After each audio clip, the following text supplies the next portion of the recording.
پہلا شخص فرمایا امام عادل، عدل کرنے والا حکمران، عدل کرنے والا حکمران۔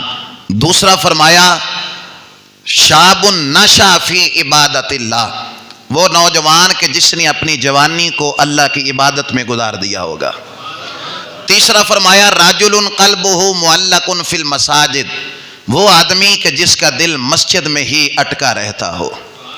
چوتھا فرمایا رجلان تحابا فی اللہ اجتماع علیہ وتفرقا علیہ، وہ دو آدمی جنہوں نے محبت ایک دوسرے سے کی تو اللہ کی رضا کے لیے کی، اگر وہ جدا بھی ہوئے تو اللہ کی رضا کے لیے جدا ہوئے۔ پانچواں فرمایا رجل دعتہ امرا ذات منصب و جمال فقال انی اخاف اللہ، فرمایا وہ آدمی کہ جس کو ایک خاندانی عورت نے، ایک معزز گھرانے کی عورت نے، ذات منصب و جمال، صاحب حسن و جمال والی عورت نے گناہ کی دعوت دی اور اس نے کہا انی اخاف اللہ، میں اللہ سے ڈرتا ہوں، میں اللہ سے ڈرتا ہوں۔ چھٹا آدمی فرمایا رجل ذکر اللہ خالیا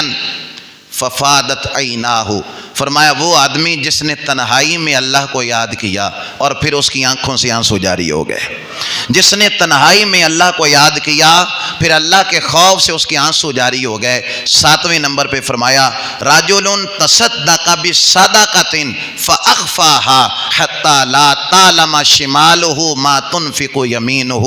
فرمایا ساتویں نمبر پر وہ آدمی جس نے صدقہ دیا اللہ کی راہ میں اور اتنا چھپ چھپا کے دیا کہ اس کے بائیں ہاتھ کو بھی خبر نہ ہوئی ہو کہ اس کے سیدھے ہاتھ نے کیا خرچ کیا۔ آٹھویں نمبر پہ فرمایا وہ آدمی جس نے کسی کو قرض دیا پھر دیکھا کہ وہ مقروض جو ہے وہ تنگ دست ہو گیا، اس کے پاس وہ قدرت نہ رہی پیسے واپس کرنے کی، فرمایا اس نے مہلت دے دی، 1 مہینہ 2 مہینہ یہ مہلت اس نے دے دی، پھر دیکھا کہ ابھی بھی وہ تنگ دست ہے، ابھی بھی وہ قدرت والا نہیں ہوا، ابھی بھی پیسے لٹانے کی اس میں طاقت استطاعت نہیں ہے، فرمایا پہلے وہ مہلت دیتا رہا، پھر جب دیکھا کہ وہ بیمار ہو گیا اس پہ اور قرضے چڑھ گئے اور بیچارہ پریشان ہو گیا۔ حضور فرماتے ہیں پہلے اس نے مہلت دی، مہلت دینے والا اس کو بھی عرش کا سایہ ملے گا، اور پھر فرمایا جس نے قرض معافی کر دیا اس کو بھی عرش کا سایہ مل جائے گا۔